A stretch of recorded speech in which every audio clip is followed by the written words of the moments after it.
Hello there, and as usual, I'm Aaron from My Stand Gamers, and welcome. So today we're taking a look at another beautiful ship from the Steam Workshop.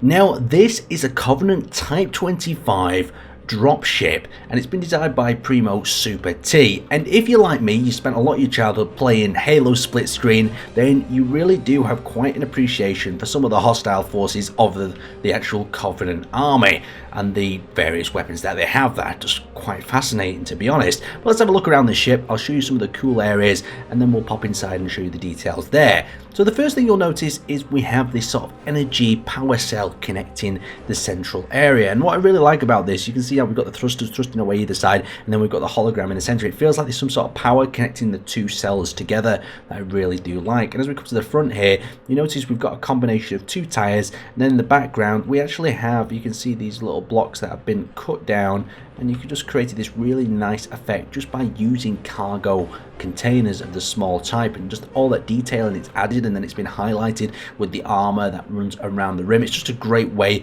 of adding more detail to your ship design. So as we come along the side here, we enter into the troop carrying areas, and if you ever notice, the Covenant forces just seem to jump out of their ships with no regard, there is a sort of regard for their personal safety, and this is one of them very hatches. So I'll teleport myself over here and we'll just see if we can open it up. I was having some issues with the rotors getting it open before, but it might decide to open now. Nope, not just yet. Doesn't seem like it wants to bring itself in or decide to open itself up, but it was doing quite well before, so yeah, it's not deciding it doesn't want to open now. But inside this area, you can see this drops down this lower floor area, giving all the troops in this very long hatch the ability just to jump down straight into the action. And now what I really do like about this ship as well is this central area. Just look at the level of detail that's gone into this and the way the blocks have been placed particularly. So on either side, to create more detail, we've got the oxygen tanks or hydrogen tanks, and then in this center we've got various oxygen sort of making machines, as well as rotors or sort of ore detectors, and then we've also got speakers added to this section just to create this whole really intricate, beautiful, both sensory sort of array. It just fits in correctly. And something that the Covenant forces always tend to do is they surround areas of like lots of vast detail in wires, plumbing and whatnot, you could say, with these very smooth armored slabs, and he's managed to replicate that very well indeed. Now as we come around to the back area, you'll notice that there's a lot of venting. It kind of feels like the thrust power of the engine's being vented out through these various slits in the side. So you can see that they've just done this with creating a load of lights. You can see the effect a little bit better as we come from the rear or sort of distance.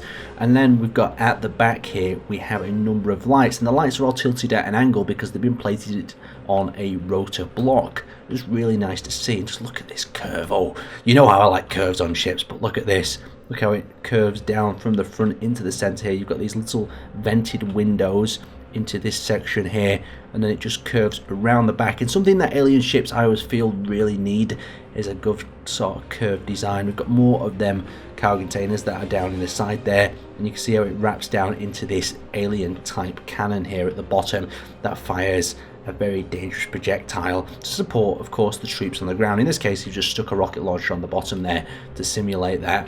But just really nice levels of detail, especially with the cut down blocks. It really gives that Covenant sort of vibe that I think is really quite hard to achieve. But let's actually get inside.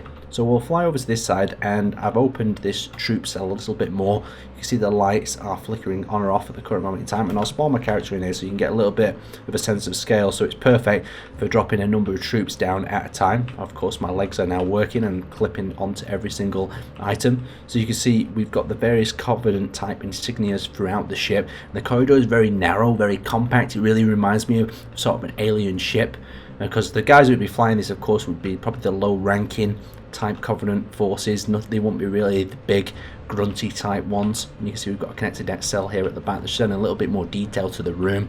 We've got the various systems outlaid, obviously there'd be some sort of damage report. But let's actually take this for a little bit of flight. Now, since this is a dropship, I believe it's designed to act a little bit better within the planet itself. Let's see if we've got any sort of acceleration. Yeah, there we do.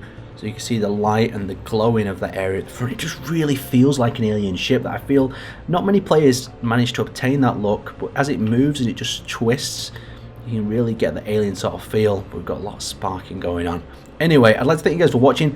a beautiful little ship, and it seems to have quite good acceleration, de-acceleration, as well as a lot of maneuverability. But check out the link to this in the description below and leave me some nice feedback on what else you'd like to see over the coming weeks.